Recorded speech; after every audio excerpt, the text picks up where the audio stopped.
bien, cerramos esta primera ronda, damos inicio a la segunda ronda de esta conversación con la docente investigadora Marlene Martínez Leal.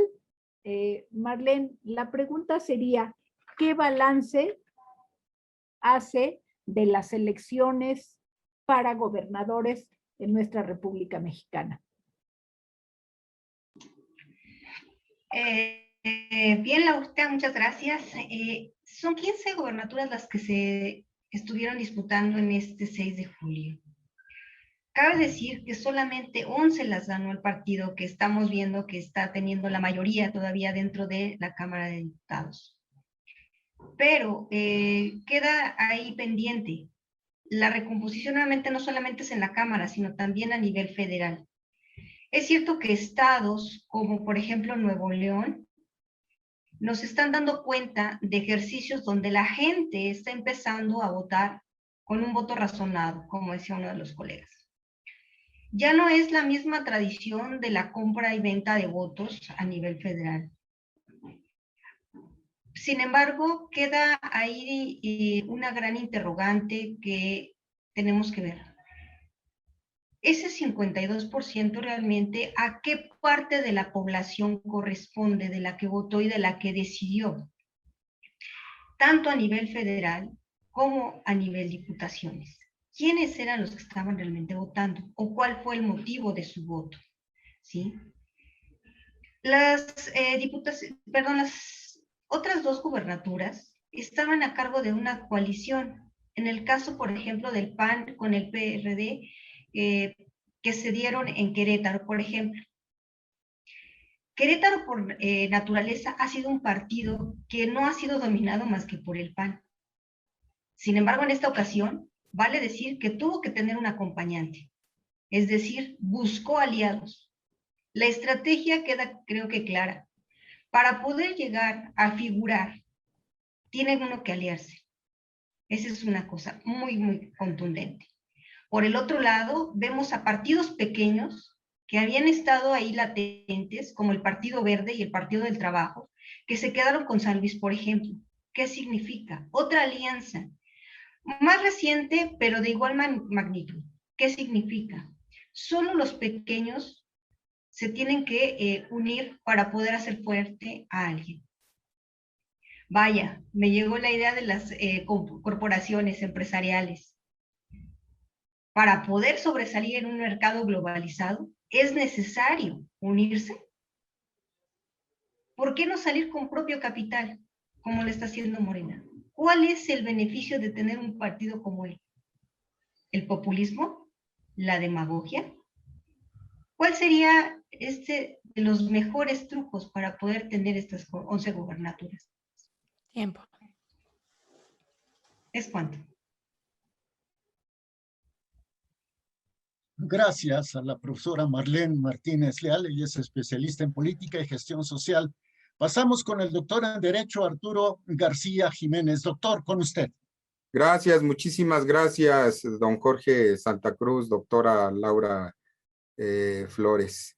Definitivamente las tendencias locales, electorales, definitivamente dan un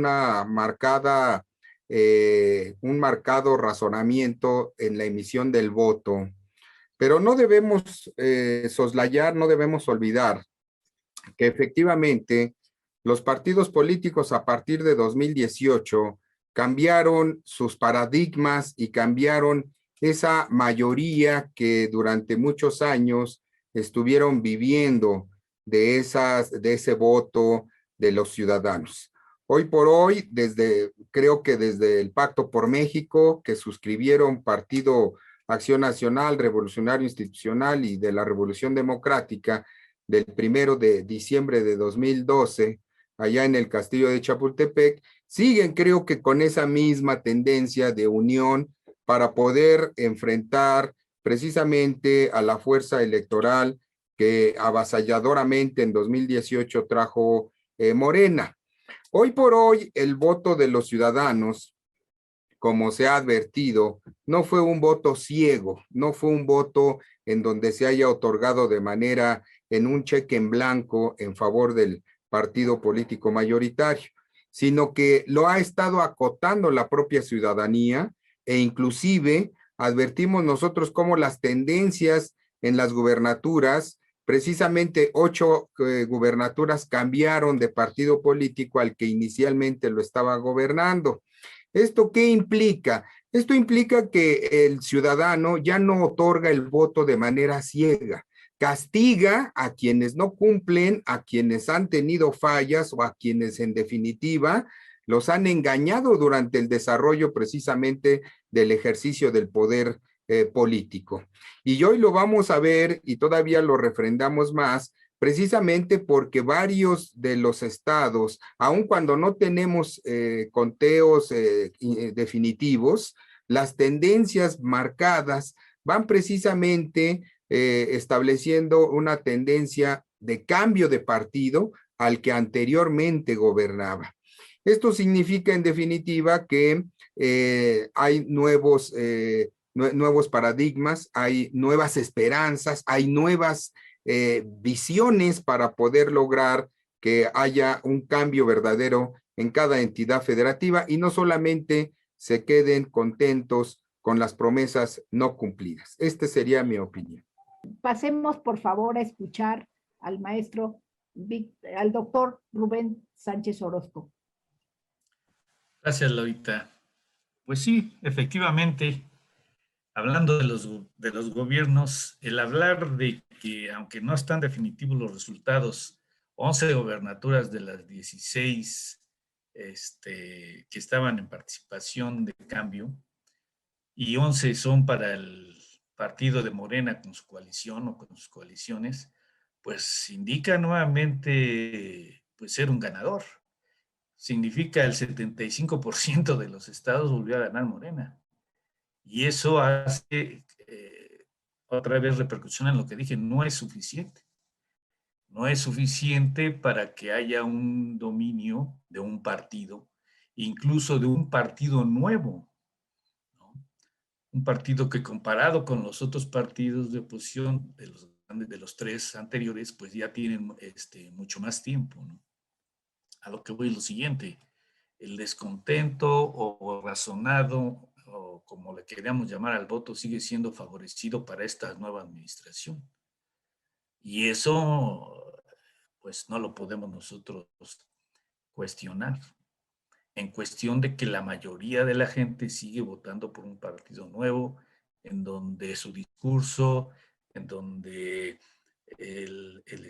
la persona que lo dirige sigue siendo como caudillo, y la mayoría de la gente pues sigue votando por ellos, ¿no?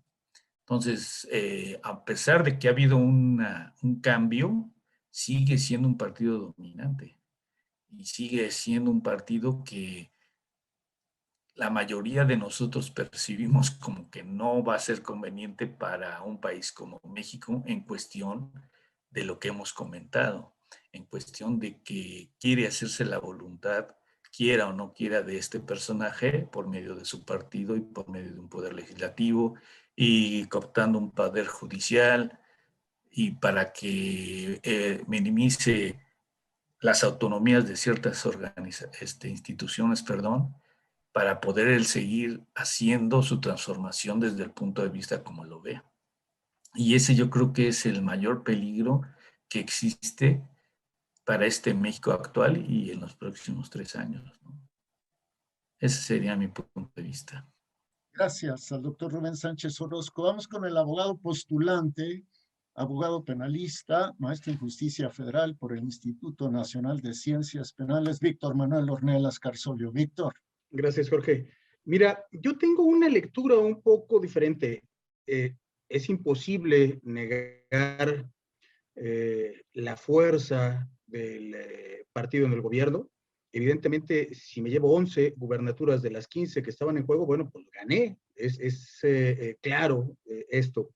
Sin embargo, me parece que los márgenes con los que gana pudieran significar ciertos equilibrios, hablando de los congresos locales, de los ayuntamientos, es decir, de aquellos elementos que son necesarios e indispensables en el ejercicio de gobierno, Jorge. Si nos damos cuenta, varias de estas gubernaturas que pensaban que iban a ganar con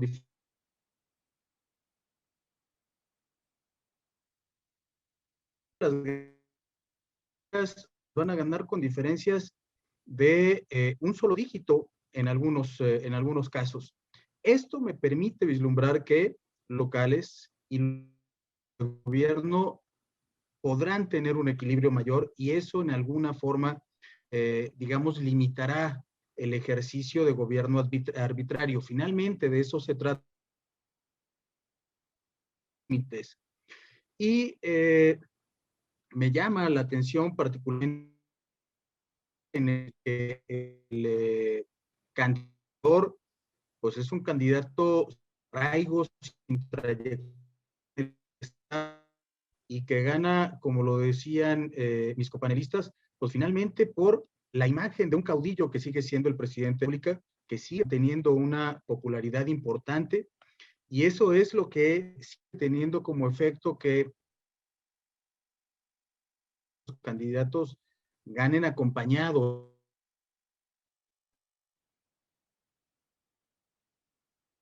Ejercicio de gobierno, si no más complicado, por lo menos sí un poquito más contenido, que es el ideal. Y por otra parte, bueno, también señalar que es difícil de manejar y de explicar, sobre todo sin caer Tiempo. en mayor capacidad económica, con mayor fuerza, siguen estando en manos de la oposición. Gracias, maestro Víctor Ornelas. Vamos ahora con el profesor en la Facultad de Derecho, profesor por oposición, Roberto Jesús Tapia Castillo. Muchas gracias. Sí, bueno, hubo 15 gubernaturas que estuvieron en esta elección en juego, de las cuales aparentemente 11 quedan en manos de Morena y 4 en manos de lo que es la oposición, ¿no? ¿Qué lectura da esto? Bueno, para empezar, da la lectura de que también pues los gobernadores que de estos 15 estados, por lo menos 11, no hicieron un papel decoroso durante su legislación, durante su gestión. ¿Esto qué quiere decir? Que lamentablemente la gente está harta, ¿no? Y busca opciones. Y esto, pues no miran hacia otro lugar. Por ejemplo, vemos en Sonora. Sonora ha sido testigo de cuestiones muy graves, como el asesinato de los Levarón, toda una familia que falleció de manera brutal, niños, mujeres. Vimos también durante la época un poco anterior del PRI cómo morían 49 niños, si no mal recuerdo, en la guardería ABC y nunca se resolvió el asunto. No obstante que la Suprema Corte ejerció en aquella ocasión por última vez su facultad de investigación sobre violaciones de derechos humanos y, si no mal recuerdo, el ministro Cosío emitió una resolución que invariablemente decía que tenía que investigarse, ¿no? Que tenía que llevarse a fondo la investigación, lo cual nunca vimos, y mejor falleció Orcasitas, que era el director del IMSS en aquella época, de las dichosas guarderías subrogadas, que después vino a desaparecer el presidente Andrés Manuel, en lugar de investigar y en lugar de ver si se podía mejorar esto. Pero bueno, la cuestión es que vemos cómo hemos ido perdiendo también gubernaturas y no es una situación fácil, porque lo que se busca es un equilibrio de poderes, un equilibrio en el cual se le pueda decir de frente al presidente, no, esto no pasa porque es inconstitucional, y que los gobernadores tengan fuerza. Digo, ya también vimos cómo la CONAGO dejó de tener fuerza, y si bien la CONAGO, o sea, el Consejo Nacional de Gobernadores, no era un órgano constitucional, sino un órgano de facto, lo cierto es que de alguna forma aglutinaba esas esas necesidades, esos Tiempo. instancias. Gracias. No, se me acabó el tiempo. Gracias. Gracias. Vamos a dar inicio a la tercera ronda.